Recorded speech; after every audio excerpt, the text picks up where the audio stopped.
आप देख रहे हैं स्टेट न्यूज बुलेटिन और मैं हूं आपके साथ शिवांगी पारिक। तो चलिए बुलेटिन की शुरुआत करते हैं, लेकिन उससे पहले नजर डालते हैं हेडलाइंस पर। दिल्ली में गदर के बाद भी नहीं माने किसान, बजट के दिन संसद मार्च पर अड़े।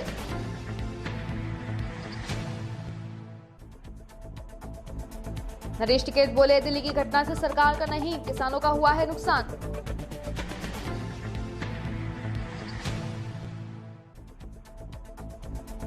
राजस्थान में पेट्रोल के दाम ने मारी सेंचुरी, 101 रुपए प्रति लीटर बिका तेल।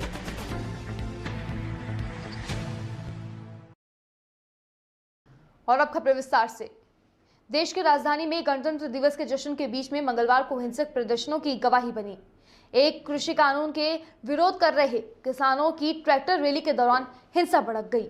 हालांकि इन घटनाओं के बीच करीब 2 महीने से जारी आंदोलन कुछ कमजोर तो पड़ा, लेकिन किसानों ने साफ कर दिया कि केंद्रीकृत कृषि कानून को वापस लेने को लेकर कोई उनका विरोध जारी रहेगा।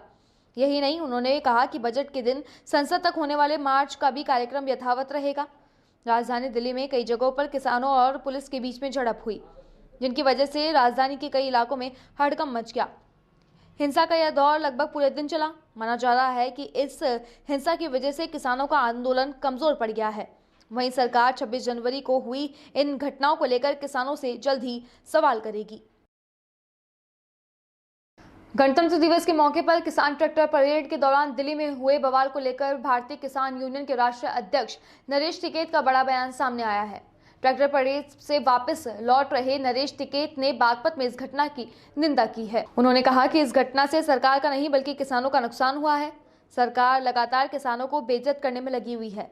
वहीं लाल किले पर पहुंचे किसान नेताओं को लेकर नरेश टिकैत ने कहा कि किसानों को किसी ने गुमराह कर वहां तक भेजा है और इस आंदोलन को तोड़ने के लिए यह किसी की चाल है। उन्होंने कहा कि सरकार अगर आंदोलन तोड़ना ही चाहती थी तो वह 2 दिन पहले किसानों पर गोलियां भी चलवा सकती थी। इससे सरकार और दिल्ली पुलिस की लापरवाही है। आखिर उनकी बैरिकेडिंग को तोड़कर किसान लाल किले तक कैसे पहुंच गए? किसान दिल्ली के बारे में नहीं जानते, इसलिए किसानों को इसमें कोई भी गलती नहीं है। वहीं इस बवाल के दौरान मारे गए किसान को लेकर नरेश टिकैत ने कहा कि किसान की मौत दिल्ली पुलिस की गोली से हुई है, जिसके चलते किसान के परिवार को मुआवजा मिलना चाहिए।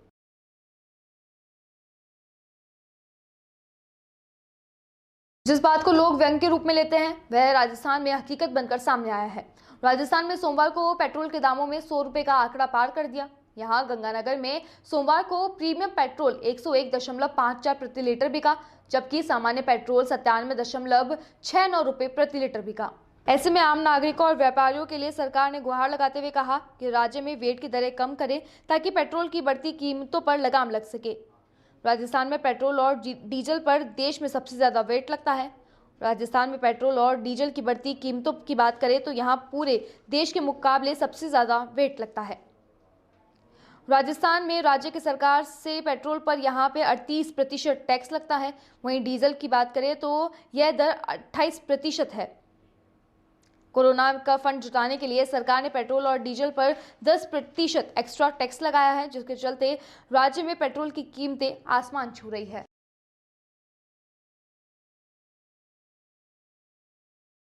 वहीं हनुमानगढ़ के भादरा में गांव कलाना में राजकीय उच्च माध्यमिक विद्यालय में 72वां गणतंत्र दिवस बड़े ही हर्षोल्लास के साथ में मनाया गया।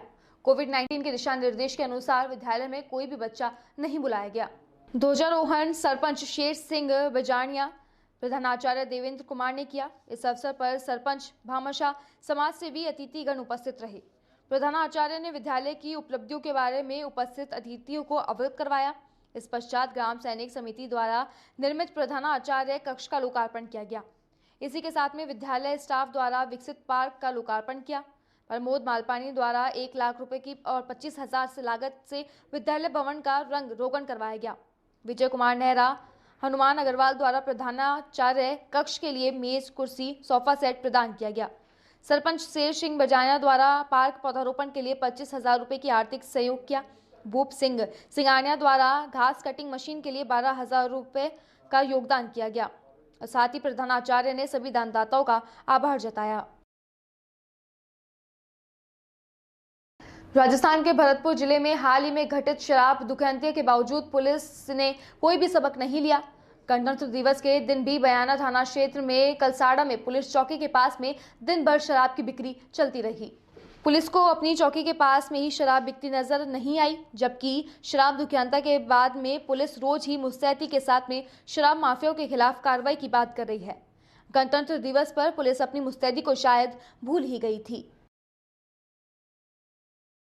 भारत का 72वां गणतंत्र दिवस राजस्थान के सबसे बड़े कोविड-19 हॉस्पिटल रहे RUHS अस्पताल में डॉक्टर सुधीर भंडारी अधीक्षक, डॉक्टर अजीत सिंह शेखावत उपाधीक्षक, doctor Jagdish Modi Rajasthan nurses women welfare organisation की प्रदेशाध्यक्ष विनीता शेखावत की उपस्थिति में सभी ऑल कैडर अधिकारियों की कर्मचारियों को सम्मानित करते हुए मनाया गया।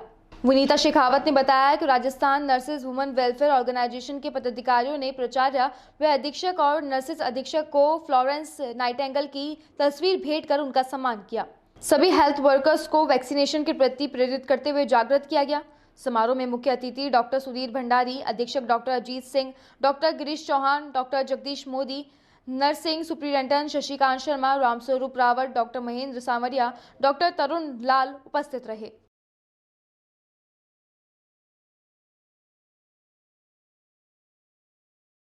तो वहीं जयपुर के झोटवाड़ा में भाईजी मोटर्स पर झंडारोहण का कार्यक्रम आयोजित किया गया, जहां मुख्य अतिथि जयपुर नगर निगम ग्रेटर वार्ड नंबर 29 पार्षद लियाकत खान चुगनी रहे। साथ ही पूर्व राजस्थान लोक सेवा आयोग के चेयरमैन हबीब खान गौरान, आयोजनकर्ता हाजी सलीम खान ने बताया कि पिछले काफी सालों से यह कार्यक्रम हर 15 अगस्त और 26 जनवरी को झोटवाड़ा भाईजी मोटर्स पर आयोजित किया जाता है। कार्यक्रम में सभी को तिरंगे झंडे के बैच लगाए गए और सभी ने एक दूसरे को गणतंत्र दिवस की बधाई दी। वह सभी को लड्डू व कार्यक्रम में आए बच्चों को कॉपी पेंसिल बांटी गई। कार्यक्रम में आए सभी अतिथियों व कॉलोनी वासियों को सलीम खान ने धन्यवाद दिया।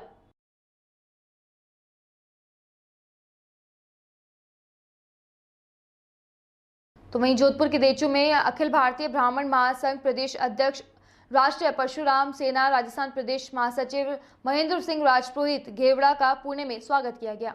प्रदेश अध्यक्ष व प्रदेश महासचिव ने महेंद्र सिंह राजपुरोहित के गढ़ुशेठ गणपति दत्ता मंदिर पुणे में पूजा अर्चना कर ब्राह्मण समाज के पदाधिकारियों को संबोधित करते हुए कहा कि समाज में एकता ही मेहनती आवश्यकता है। समाज आज विभिन्न गुटों में बटा हुआ है, उसे एक मंच पर आकर अपनी ताकत का एहसास कराना होगा। अभी तक इसी बात की कमी समाज में बनी हुई है, इसलिए समाज विकसित पथ पर लाना आवश्यक है। समाज में एकता व आपसी प्रेम भाव से ही समाज विकसित होगा, जब आपस में एकता होगी। हर नागरिक का दायित्व है कि वह राष्ट्रीय एकता और अखंडता को अनुगण बनाए रखे। इसके साथ ही देश व समाज का विकास तभी संभव हो सकता है जब वहां के लोगों के अंदर देश प्रेम के साथ में एकता की भावना हो।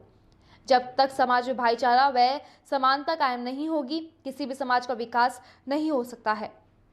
साथ ही ये भी कहा कि राष्ट्रीय एकता का तत्परता सिर्फ आर्थिक, सामाजिक, राजनीतिक और वैचारिक एकता के रूप में नहीं देखना चाहिए। देश के प्रति नागरिक का कर्तव्य है कि वह अपने परिवार, पड़ोसी व आसपास के लोगों से भाईचारा कायम रखे। जब परिवार मजबूत होगा तो समाज मजबूत होगा, तभी देश मजबूत होगा और देश का समग्र विकास होगा।